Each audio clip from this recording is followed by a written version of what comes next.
Welcome my new blog in the Jamalpur. আজকে আমার পাগল বন্ধুটা ঘুরে হবে, তার জন্য একে लाइक एंड सब्सक्राइब कर देना इसके लिए। और हम लोग अभी देखो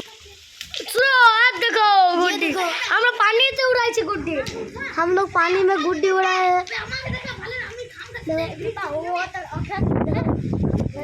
उड़ा रहा है, देखो कितना ऊपर ढील था, पूरा ढील था, ढील चला ढील चला ढील चला। ये देखो ভালো গান ভালো গান ভালো গান। চুল চুল চুল ঠিক আছে, চুল চুল চুল। এটা আমার বন্ধু, ঠিক আছে, পাগল বন্ধু ভালোই উড়াছে। চাচা তো বলে, চাচা তো ভাই है।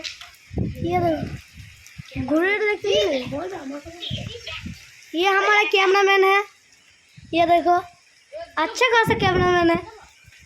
और असलियत में ये मेरा चाचा ही तो भाई है, अंकल का बेटा, अंकल के बेटा है ये।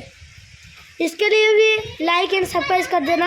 हेलो दोस्तों, सब्सक्राइब एंड लाइक कर दो जल्दी से जल्दी। पीछे पीछे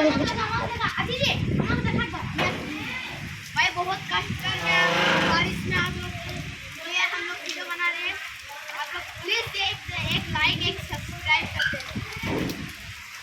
ये जो कह रहा है वो बिल्कुल ही कर देना। पतंग नीचे गिर गया मासूद, तो बारिश में हम पतंग उड़ा रहे हैं, पतंग नीचे में गिर गया। हेलो गाइस, हम लोग वीडियो ख़त्म कर रहे हैं, इसके लिए हमको लाइक एंड सब्सक्राइब कर देना। अगली वीडियो लिए अस्सलाम वालेकुम।